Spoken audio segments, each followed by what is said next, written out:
The endless void of space stretched before me, a stark reminder of how far I was from home. The gentle hum of the ship's engines was the only sound breaking the deafening silence as I gazed at the scattered stars through the observation deck's window. If someone had told me 6 months ago that I'd be sharing quarters with one of the most feared species in the galaxy, I would have laughed it off as a bad joke. Yet here I was, as a Laxian warrior, found myself drawn to a human of all beings. They were supposed to be our enemies. That's what the High Council had drilled into us since we could walk. Humans, destructive, primitive, dangerous. But James, he showed me a different side of humanity, one that my people had either overlooked or deliberately ignored. I remember the day everything changed with crystal clarity. My scout ship had taken heavy damage during a routine patrol gone wrong. As my systems failed one by one, I had to make an emergency landing on an unmarked planet in neutral space.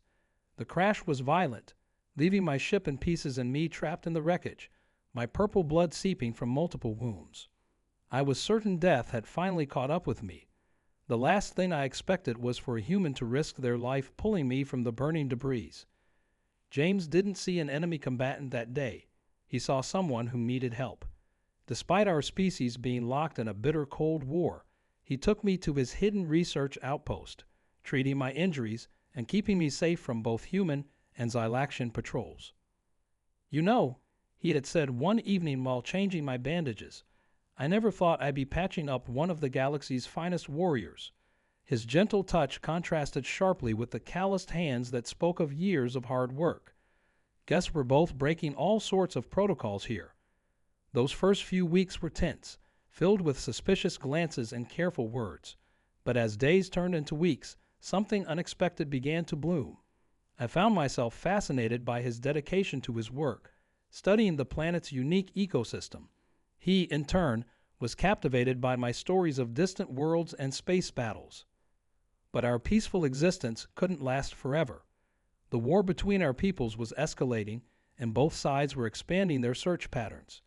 Each passing ship overhead brought with it the threat of discovery. We knew we were living on borrowed time. Then came the day we intercepted a transmission that changed everything. A piece of information so vital it could either end the war or make it 1,000 times worse. Now we faced an impossible choice: maintain our loyalty to our respective sides or trust in the connection we'd formed. As I stand here now, watching the stars streak by, I can't help but wonder if we made the right decision. The path ahead is dangerous, filled with those who would never understand or accept what we've discovered, not just about the war, but about each other. Being here, working alongside a human, feeling things I never thought possible, it goes against everything I was raised to believe. The ship's proximity alarm suddenly blares to life, pulling me from my thoughts. James rushes to the cockpit, his face grim. "We've got company," he announces, his voice tight with concern. "And they're not looking friendly." I move to join him at the controls, our shoulders brushing.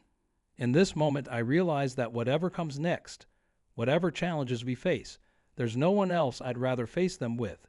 Sometimes the greatest adventures and the greatest loves come from the most unexpected places, even if those places happen to be on opposite sides of an intergalactic war. The approaching vessel's silhouette grows larger on our view screen, sleek, predatory, and unmistakably Xylaxian. My heart races as I recognize the distinctive markings of a Hunter-class patrol ship. Not just any patrol ship, but one belonging to Commander Vex's fleet.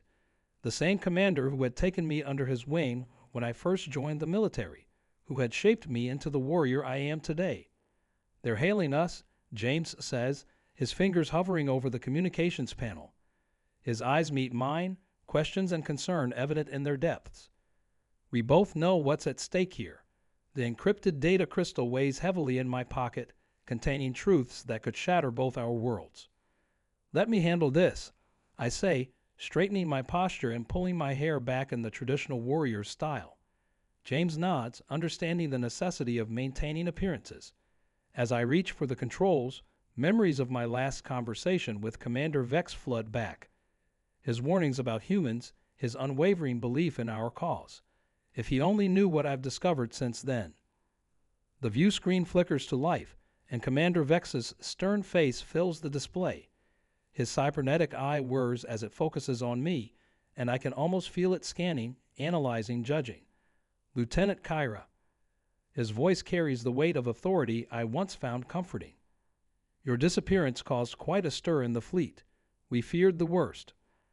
I maintained the stoic expression expected of a Xylaxian warrior, even as my pulse quickens. Commander, I apologize for the lack of communication. My scout ship was damaged, and I've been working to complete my mission under difficult circumstances. Not exactly a lie, but far from the whole truth. Vex's organic eye narrows slightly, and the human vessel you're traveling on, an unusual choice of transport for one of our most promising officers. His tone carries a dangerous edge, one I recognize from countless interrogations I've witnessed. A necessary compromise to maintain my cover, sir, I respond smoothly, drawing on years of military training. I've gathered intelligence that requires immediate attention from the High Council. Again, not entirely false, though the intelligence we gathered isn't quite what the Council would expect. Behind me, I can sense James's tension, though he remains admirably still and silent. We had practiced this scenario, but reality carries stakes far higher than any rehearsal. The data crystal seems to burn in my pocket, its contents threatening to unravel generations of carefully constructed propaganda on both sides. Your dedication is noted, Lieutenant.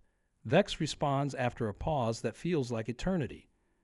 However, protocol demands that you transfer to our vessel immediately. We can ensure your safe return to Xylaxian space.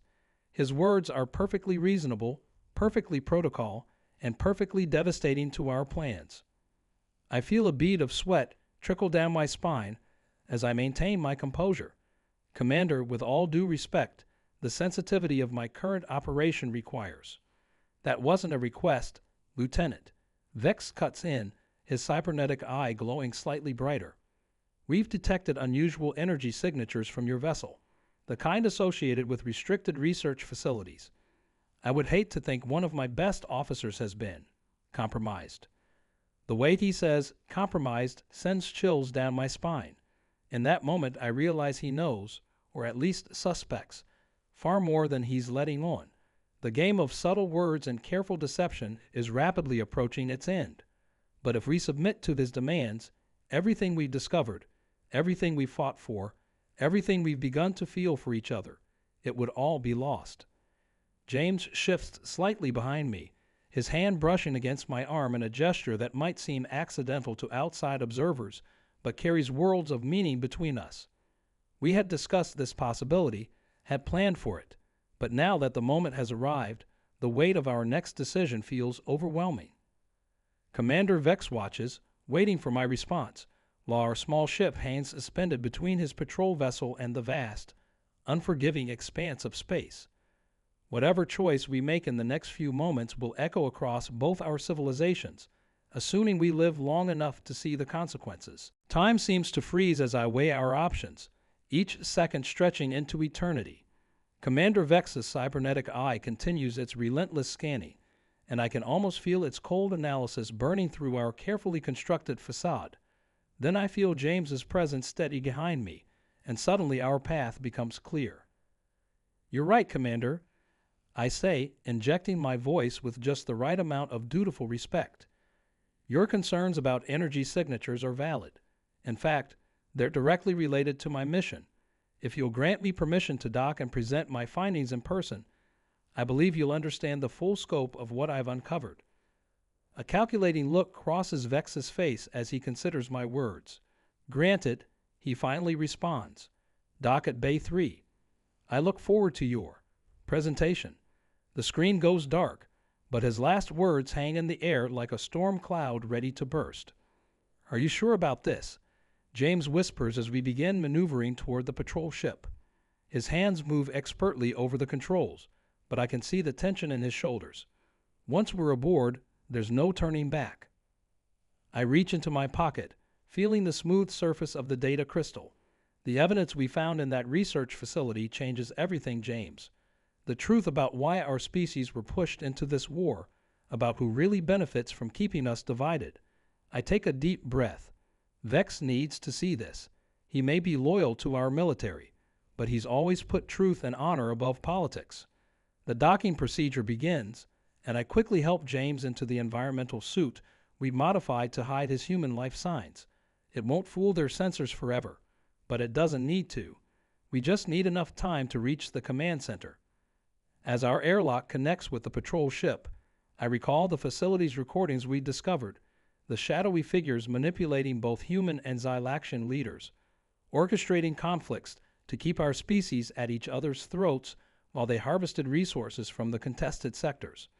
The evidence was damning, but only if we could get the right people to see it. The airlock hisses open, revealing 2 armed guards. Their weapons aren't raised, but their posture speaks of ready alertness. I step forward, head high, projecting every bit of the confident Xylaxian officer they expect to see.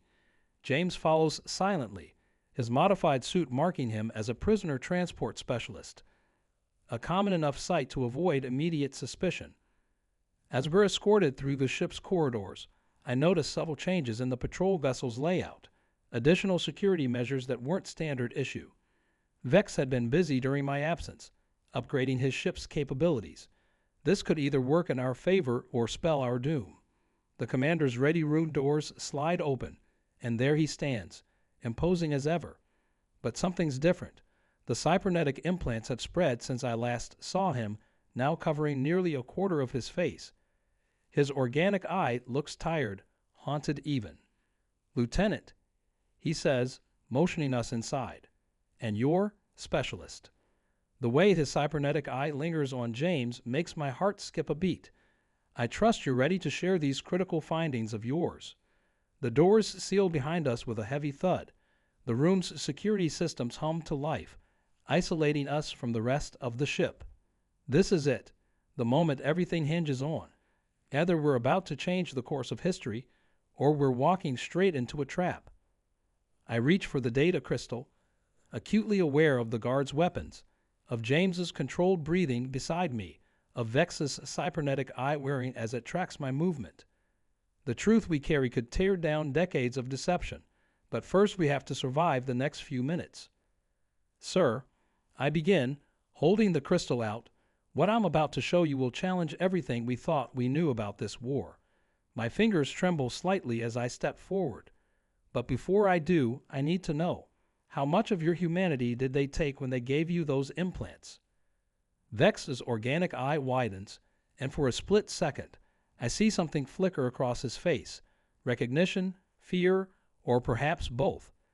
The guards shift uneasily, and James tenses beside me, ready for whatever comes next.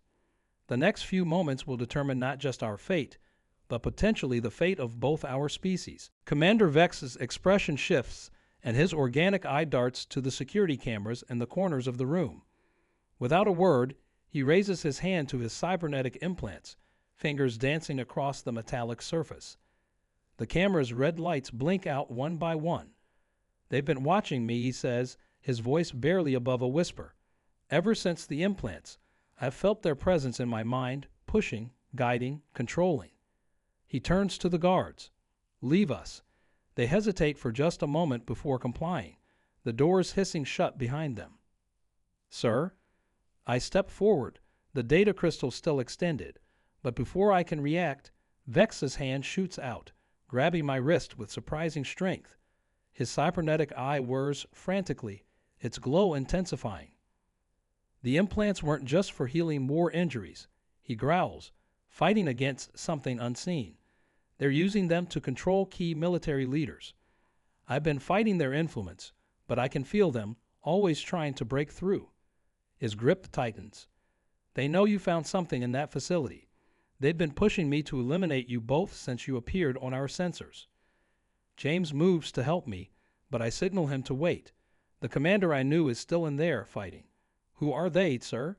"The same ones who've been orchestrating the war." Vex's organic eye closes in concentration as sweat beads on his forehead. "The Syndicate. They're not just manipulating the war, they're preparing for something bigger. The conflict between humans and Xylaxians is just a smokescreen for their real plan." His cybernetic implants pulse with an eerie light. "They're terraforming contested planets, changing them to match their homeworld's atmosphere. Our fighting prevents either side from noticing. Suddenly, alarms blare throughout the ship. Vex releases my wrist, staggering backward. They're coming. I can't. His voice breaks off as his cybernetic eye flares brilliant red. When he looks up again, all traces of humanity are gone from his face. Security breach detected. Initiating containment protocols. Run. James grabs my hand, pulling me toward the door. But as it slides open, we're met with chaos. The corridor is bathed in pulsing red emergency lights, and crew members are collapsed on the floor, their own cybernetic implants glowing with the same sinister light as Vex's. The Syndicate. I breathe, horror dawning as I realize the true scope of their plan. They're taking control of everyone with implants. This isn't just about our ship anymore. James pulls out a small device from his environment suit, a signal jammer retaken from the research facility. If their control works through some kind of network, he activates it, and immediately Vex collapses behind us, along with the sounds of more bodies falling throughout the ship. But our victory is short-lived. Through the viewport, we watch in horror as other patrol ships emerge from hyperspace, surrounding us. Their crews are likely already compromised, all part of the Syndicate's puppet army. The data crystal, James says urgently, it doesn't just prove they started the war. It has their command codes, their entire network architecture. We could potentially free everyone under their control, but we'd have to get to the ship's broadcast array to transmit it. I finish, looking down the corridor where unconscious crew members lie. And the moment we turn off that jammer, a message crackles through the ship's speakers, distorted but clear enough to send chills down my spine. Multiple voices speak in unison. Every compromised crew member, every controlled officer across the fleet. Submit to assimilation or be destroyed. The Syndicate must prepare these worlds for what comes next. James and I share a look, understanding passing between us. We have the power to stop the Syndicate, but reaching the broadcast array means facing an army of mind-controlled soldiers. And somewhere out there, the puppet masters are watching, waiting to unleash whatever horror they're preparing for. The jammer's power indicator blinks warning red. We have minutes at most before its battery dies. Time is running out, and the fate of both our species hangs in the balance. The jammer's red warning light pulses faster, matching the frantic beating of my heart. James and I drag Commander Vex's unconscious form into a nearby storage compartment.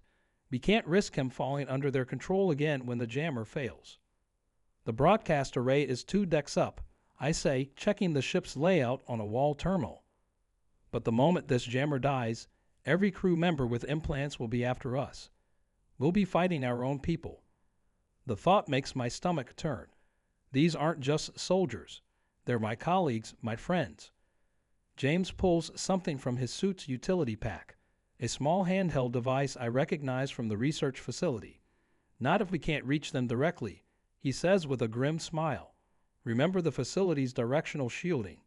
I grabbed a portable version before we left. It's not as strong as the jammer, but it'll create a narrow, safe corridor. We just need to stay within its range. A dull thud echoes through the ship.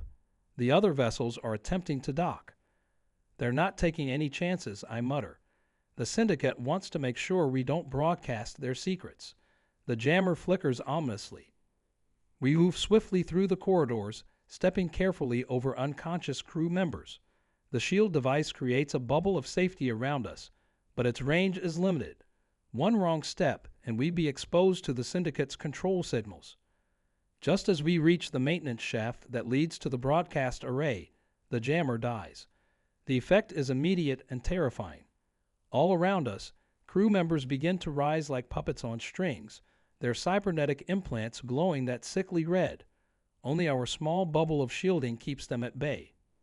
We climb quickly, the sound of footsteps and that haunting unified voice echoing through the ship. Surrender the data crystal. Resistance only delays the inevitable. The Syndicate speaks through every compromised crew member, their words overlapping in a chilling chorus. The broadcast array control room is just ahead, but a horrifying sight stops us cold.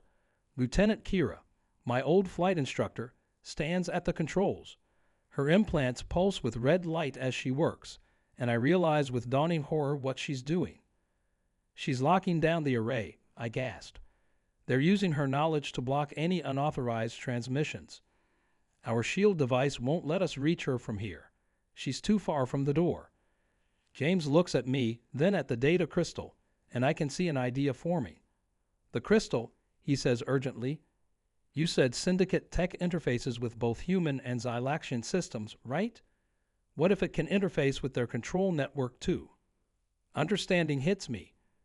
We could upload the shutdown codes directly into their network through any controlled crew member. It's brilliant but incredibly risky. If we're wrong about the compatibility, we're dead anyway, James finishes. He takes my hand, squeezing it gently. Together? I squeeze back, drawing strength from his touch. Together. We step out of the shield's protection. Immediately, the Syndicate's signal hammers at our minds, but we're ready. I slam the data crystal into the nearest terminal while James keeps the controlled crew members at bay. The crystal glows as it interfaces with the ship's systems. For a moment, nothing happens. Then the crystal pulses with brilliant blue light, and a new signal ripples through the ship. Lieutenant Kira gasps as her implants flicker and go dark. All around us, crew members collapse as their implants shut down, freed from the Syndicate's control. But our victory is short-lived. As the last of the controlled crew members fall unconscious, a new message blasts through the ship's speakers, not the unified voice of the controlled crews, but something alien and furious. Contingency protocols initiated. Cleansing sequence activated. Through the viewport, we watch in horror as the patrol ships surrounding us begin to glow with an unnatural energy. The Syndicate would rather destroy their own assets than let their secrets escape. James meets my eyes, and no words are needed. We run for the helm, praying we have enough time to save not just ourselves, but everyone aboard, both human and Xylaxian. After all we've discovered, after all we've fought for, our people's future lies in proving we can work together. As we race against time, one thought burns in my mind. The Syndicate may have failed to keep us divided, but what other plans do they have in motion? What greater threat were they preparing our worlds to face? Perhaps this isn't the end of our story, but just the beginning of a much larger adventure. The helm controls respond sluggishly as I push the engines to their limit, weaving between the destabilizing patrol ships. Behind us, the first vessel erupts in a cascade of energy, the Syndicate's cleansing protocol tearing it apart from the inside. The screech of our ship's structural integrity alarms fills the bridge as James works frantically to redirect power to our shields. The pattern, he shouts over the noise. There's a sequence to the detonations. His hands fly over the tactical display, predicting where the next explosion will occur. Together, we navigate through the chaos, using the timing of the destructive wave to our advantage. Each explosion pushes us forward, riding the shockwave like ancient sailors catching the wind. Commander Vex staggers onto the bridge, his cybernetic implants now dark and lifeless. Lieutenant, he croaks, the rescue pods, we need to trigger a mass evacuation. Now. His organic eye shows the weight of everything he did under the Syndicate's control, but there's strength in his voice, the strength of redemption. As James coordinates the evacuation sequence, I notice something on the long-range scanners. Multiple ships dropping out of hyperspace. I announce, my heart racing. But these signatures, they're mixed. Human and Xylaxian vessels, approaching in formation.